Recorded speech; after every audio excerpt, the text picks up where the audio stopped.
دعاؤں سے وہ کام بنتے ہیں جو نہ پیسے سے بنتے ہیں نہ مجاہدے سے بنتے ہیں۔ مجھے پتہ نہیں کہ اللہ نے یہ سارا نظام میرے ساتھ کیوں چلایا، کیسے چلایا۔ تم واپس آئے تو دونوں مائیاں عرب والی کی تھی، سوئی پڑی تھی۔ میں نے کہا اماں جی اٹھو، تھوڑا گھر ویکھ آیا، تم لے جانا۔ تم میں سے ایک دم وے بیٹا تینوں رب اپنے سونے دیا زیارتاں کرائی رکھے۔ میں نے بیگم سے کہا بیگم یہ دعا قبول ہو گئی ہے۔ 90 سے لے کر آج تک بلا ناغہ میرے رب نے مجھے اپنے گھر بلایا، لہذا میں اس کے سامنے ایسے منہ کر کے کھڑا ہو گیا۔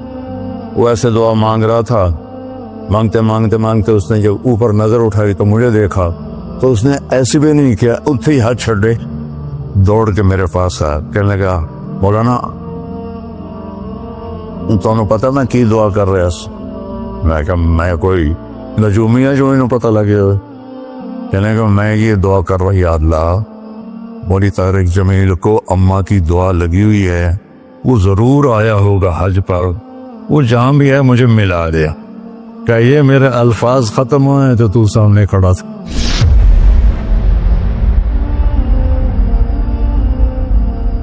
دعاؤں سے وہ کام بنتے ہیں جو نہ پیسے سے بنتے ہیں نہ مجاہدے سے بنتے ہیں۔ مجھے پتہ نہیں کہ اللہ نے یہ سارا نظام میرے ساتھ کیوں چلایا، کیسے چلایا۔ یہ ایک واقعہ کی طرف میرا ذہن جاتا تھا۔ سردی شدید تھی اور ریمنڈ سنسان ہوتا تھا۔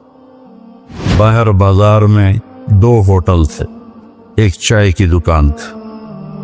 تو میں برآمدے میں کھڑا تھا تو میرے استاد صاحب رحمۃ اللہ علیہ مولانا عبدالرحمان، انہوں نے کروٹ بدلی کیا، تو ان کے قریب دوسرے استاد لیٹے ہوئے تھے، مولوی احمد بٹلہ صاحب۔ کہنے کہ مولانا کیا ہوا؟ کہنے کہ سر میں بہت درد تھا۔ بس یہ سننا تھا کہ میں اوپر گیلری میں میرا بستر تھا اور وہ اتنی سختی تھی ریمنڈ میں کہ یہ جو گھڑی باندھنا بھی وہ کیا تھا، خلاف قانون تھا، اور تھرمس رکھنا بھی خلاف قانون تھا۔ مجاہدہ ٹھنڈی چاہ پیو۔ تو 2 لڑکوں نے تھرموس چوری رکھا ہوا تھا، تو وہ میں ایک کو میں نے جا اٹھایا، میں نے بوئے تھرموس کے تھے، کہتا وہ پڑا ہوا ہے، وہ پڑا۔ تو میں نے اسے اٹھایا، بغل میں ڈالا اور میں نے بازار کی دوڑ لگا دی۔ 10 بج رہے تھے اور 10 بجے سنوٹا 250-300 کا تو مجمع ہوتا تھا ریمنڈ۔ میں کہ یا اللہ کوئی دکان کھلی ہو، یا اللہ کوئی دکان کھلی ہو۔ تو میں ننگے پاؤں، دسمبر کا مہینہ تھا، میں ننگے پاؤں دوڑا اور میں نے دیکھا تو وہ چائے کی دکان کا دروازہ بند تھا اور روشنی آ رہی تھی۔ میں نے کہا یہ لگتا کھلی ہوئی ہے، تو میں نے اس کے کواڑ ایسے کیے تو وہ کھل گیا۔ تو آگے وہ دکان والا، اس کا نام تھا انور ملتانی رحمۃ اللہ۔ یہ میں آپ کو بتا رہا ہوں 73-74 کی بات۔ تو وہ بیٹھا ہوا تھا، میں نے کہا بھائی انور چائے بنانی ہے۔ کہا بھائی میں تو اورنگ بھائی میں تو تھکا ہوا ہوں، یہ دودھ پڑا ہے خود ہی بنا لے۔ تو میں نے کہا چولہا کا، یہ چولہا بھی پڑا ہے۔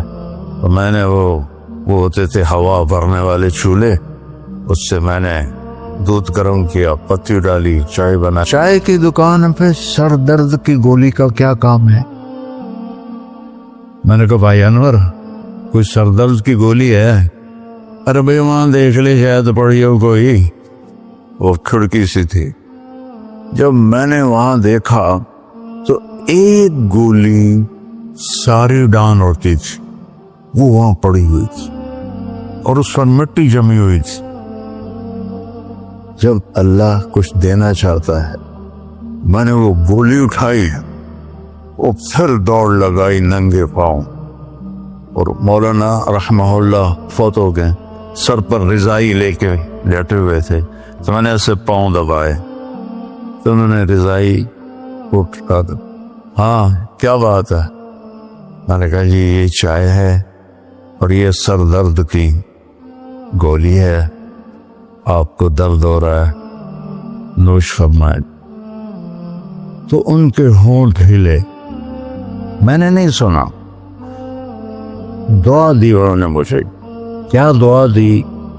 وہ خود فرماتے تھے کہ طارق جمیل کی قبولیت میری دعا سے ہے، اور ایک میرے ساتھی تھے مولوی خورشید کی قبولیت میرے ڈنڈوں کی وجہ سے، اس کی پٹائی بہت کی تھی انہوں نے، تو میرے بارے میں فرماتے تھے کہ یہ میری دعا کا اللہ نے اس کو سلا دیا ہے۔ تو انہوں نے بے ساختہ مجھے دعا دی، وہ میں نے سنی نہیں، چائے پلائی، گولی کھلائی، تو اللہ نے کیا سے کیا کرتے۔ میں اپنی بیگم پھوپھی رحمت اللہ علیہ، والدہ رحمت اللہ علیہ کے ساتھ حج پہ گیا، ان کو لے کر میں باہر نکلا تو دو بوڑھی عورتیں بیٹھی تھیں۔ میں کہا اماں جی کیوں بیٹھی ہو؟ کہ پوتا راہ بھول گئی ہیں۔ اب میرا بھی وہ دوسرا حج تھا، مجھے بھی مدینہ کا حدود اربا پتہ نہیں تھا۔ میں کہا کوئی ہے تھوڑے کول کارڈ؟ انہوں نے کہا اے کارڈ ہے۔ میں کہا اچھا آ جاؤ، اور دونوں چل پڑی۔ مجھے ایک عرب ساتھی نے پورا گھر دے دیا ہوا تھا، جو دروازے پر پہنچے تھے ایک اور کھانے لگی، نہیں میں نہیں جانتی، وہ کرنے کے دیکھے نا شور شریف لگتا ہے، کوئی ایڈی وڈی گل، آ جا آ جا۔ وہ دہا کو لے کے میں نے اپنی بیگم سے کہا کہ ان کو کھانا کھلاؤ، اور وہ کارڈ لے کر میں اپنے ایک دوست کے پاس گیا، وہ جو جس کا گھر تھا۔ میں نے کہا اٹھو دکان سے اور یہ پتہ تلاش کروا۔ تو ہم دونوں گاڑی میں بیٹھے اور گھومتے گھومتے گھومتے کوئی آدھے گھنٹے کے بعد ہم نے وہ بلڈنگ تلاش کر لی۔ تو ہم واپس آئے تو دونوں مائیاں عرب والے کی تھیں، سوئی پڑی تھی۔ میں نے کہا اماں جی اٹھو، تھوڑا گھر ویکھ آیا، تم لے جانا۔ تو ان میں سے ایک دم اے بیٹا تینوں رب اپنے سونے دیا زیارتاں کرائی رکھے کرائی رکھے کرائی رکھے۔ میں نے بیگم سے کہا بیگم یہ دعا قبول ہو گئی ہے۔ 90 سے لے کر آج تک بلا ناغہ میرے رب نے مجھے اپنے گھر بلایا۔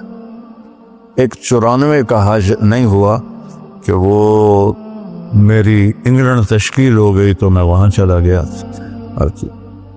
پے در پے حج عمرہ حج عمرہ حج عمرہ حج عمرہ۔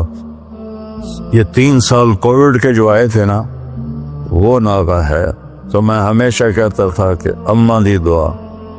اب ایک مزیدار قصہ سنا کے پھر نماز پڑھنی میں طواف کر رہا تھا، تو میری نظر پڑی جواد وسیم پر، وہ مقام ابراہیم پر نفل پڑھ کے نا بیٹھ کے دعا مانگ رہا تھا۔ تو میں وہاں کھڑا ہو گیا، میرے ساتھی نے کہا طواف پورا کرنا بھی ہے۔ میں کہا پتہ نہیں اٹھ کے کتنے چلا جاوے، لہذا میں اس کے سامنے ایسے منہ کر کے کھڑا ہو گیا۔ وہ ایسے دعا مانگ رہا تھا، مانگتے مانگتے مانگتے اس نے جب اوپر نظر اٹھائی تو مجھے دیکھا، تو اس نے ایسے بھی نہیں کیا، اتنے ہی ہاتھ چھڑے دوڑ کے میرے پاس آیا، کہنے لگا مولانا تمہیں پتہ میں کی دعا کر رہا سی؟ میں کہا میں کوئی نجومی ہے جو انہوں پتہ لگے ہوئے؟ کہنے لگا میں یہ دعا کر رہا، یا اللہ مولی طارق جمیل کو اماں کی دعا لگی ہوئی ہے، وہ ضرور آیا ہوگا حج پر، وہ جہاں بھی ہے مجھے ملا دیا۔ کہ یہ میرے الفاظ ختم ہوئے تو تو سامنے کھڑا تھا۔ تو اس میں آپ کو دعائیں ملیں گی بڑی زبردست۔ اللہ اپنے فرائض پورے کرو، نماز میں ناغہ نہ ہو، کسی کے لیے دل میں نفرت نہ رکھو، آپس میں اگر صحیح چلنا ہے تو ایک دوسرے کی غیبت نہ کرو، برائی نہ کرو، تو پھر انشاءاللہ نسلوں تک اللہ ہمارا یہ کام چلائے گا. میں روزانہ مانگتا ہوں یا اللہ اس کو صدیوں پر لے جا. یہ نہیں کہ میں چلا جاؤں تو کام ختم ہو جائے. یا اللہ اس کو صدیوں پر لے جا, تیرے لیے کیا مشکل. تو میں آپ سب کا شکر گزار ہوں, اور یہ جو انہوں نے اتنا خوبصورت انتظام کیا ہے اس پر بھی انتظام والوں کا بڑا شکر گزار ہوں. پتہ ہے اس بستی کا نام کیا تھا پرانا؟ ڈل لالا. ڈل کہتے ہیں اس کنویں کو جس میں پانی نہ ہو, اس کو ڈل کہتے ہیں. تو یہاں پہلے آبادی نہیں تھی. 1945 میں ہمارا گاؤں ہے وہ ادھر حسین پراڑی والا, وہ 300-400 سال پرانا گاؤں ہے. تو جیسے برادریوں میں ہو جاتی ہے کھے کھبڑ, تو وہ کچھ ہوا ہوگا ہماری تو پیدائش سے پہلے. تو میرے تایا رحمۃ اللہ علیہ میاں حق نواز, انہوں نے آ کر یہاں گھر بنایا. اس وقت اس سے 50,000 روپیہ خرچ کیا تھا. تو 1948 میں پھر ان کے چھوٹے بھائی تھے میرے والد, انہوں نے آ کے گھر بنا لیا. تو اس گاؤں کی ابتدا ہوئی اور بسم اللہ ہوئی. تو اللہ تعالیٰ اسے آباد رکھے, اس چھوٹے سے گاؤں سے اس میں یہ رونقیں لگی رہیں. آپ کے تعاون کا, ان مستورات کا, ان بچیوں کا, آپ کا سب کا انتہائی شکر گزار ہوں. آپ اپنے اس کو جاری رکھیں. میں اجازت چاہتا ہوں کیونکہ مجھے فیصل آباد نکلنا ہے. اللہ بہت برکت دے, آپ سب کو قبول فرمائے. السلام علیکم.